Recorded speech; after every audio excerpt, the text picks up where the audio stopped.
Hey everybody, St. Godric here, and I am back from Bridge Wars, my favorite Amp Guard event of the year. Let's get into a rundown, a breakdown, what was hot, what was not.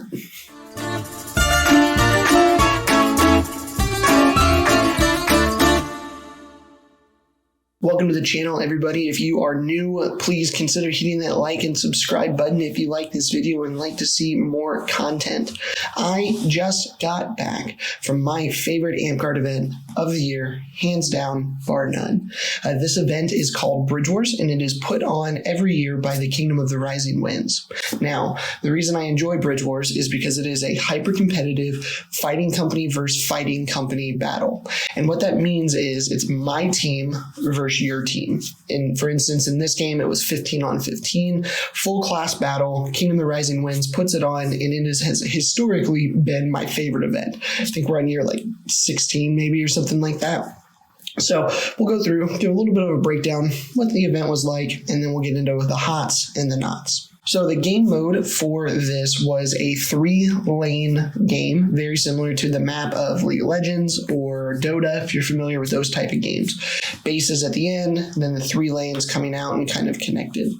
Now, the objective here was you had 15 minutes, and in each lane there was a sled with some weight on it, and you had to pull each sled to the other opponent's side of the field. If you did that, every minute they were counting points, and wherever the sled was, if you had 3 on your side, you got 3 points, or 4 points, I think it was. You got a bonus if you had all 3.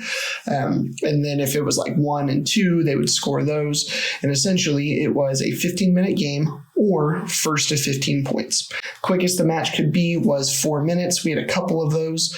Overall, pretty fun format. And we were in what was called mid-camp at a camp of Hannon's Camp America. I think that's it for my rundown.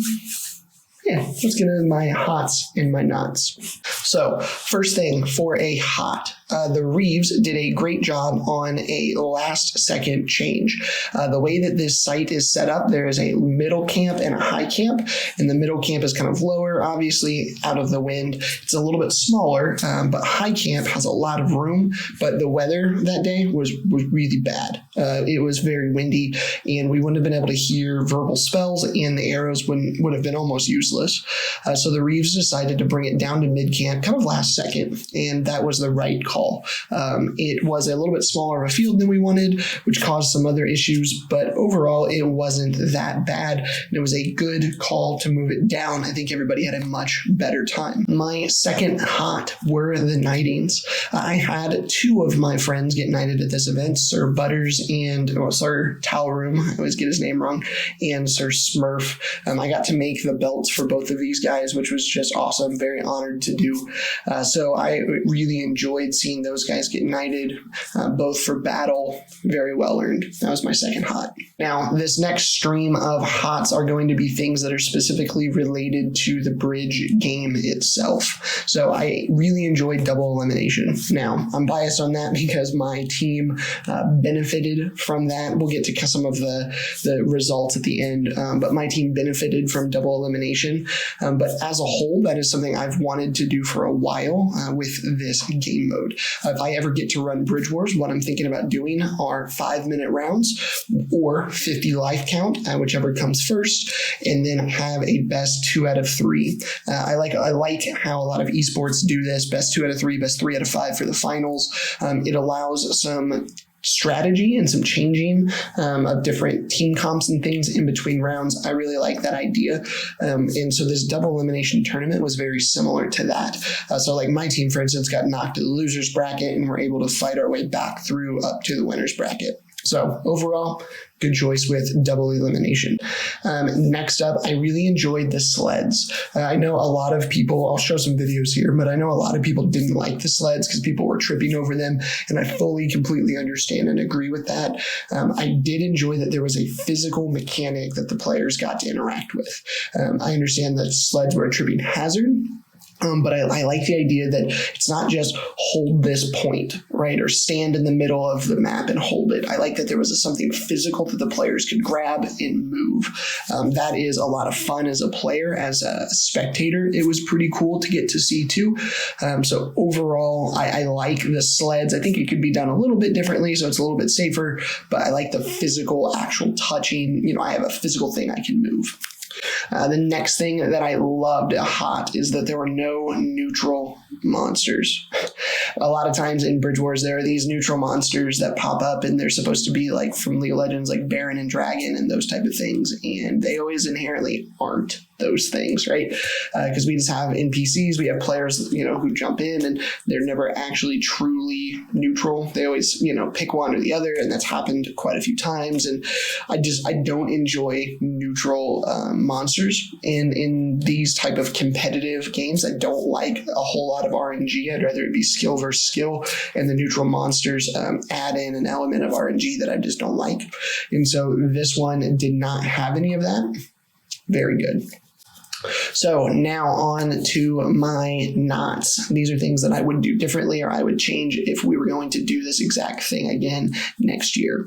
Number one was the number of reeves on the field. This is a big one. I've seen a lot of people talking about this. There weren't enough reeves until the very last round or two. We started with 4 reeves, 30 people in the field. Just not great. There were a lot of missed calls, a lot of blatant missed calls early on in the tournament. It is what it is, right? I think the easiest way to fix this is just require each team to send a reeve or 2 if you want to compete. So that way, when your team is not fielding, you're reeving. Some people are like, oh, well, that keeps people off the field. I don't think it does. I just think if my team wants to compete, we're going to send 2 reeves. They reeve every game that our team isn't fighting in, and then they can still just come back and fight in ours. Pretty simple, pretty easy. There were a lot of things that happened simply just because we didn't have enough counters, we didn't have enough reeves.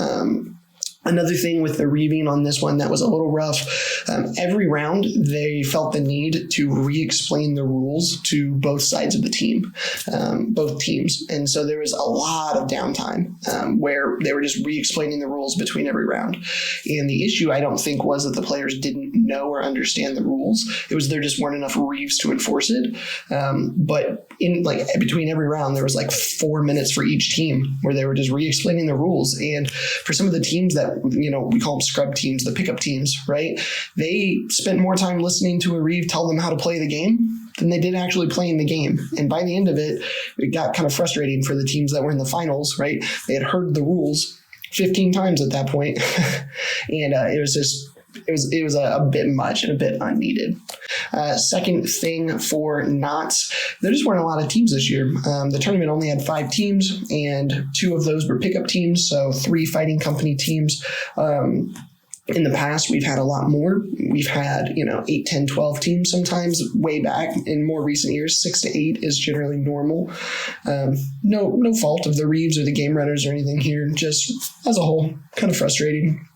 And then my last knot is team size. There was teams of 15. I would much rather bring that down.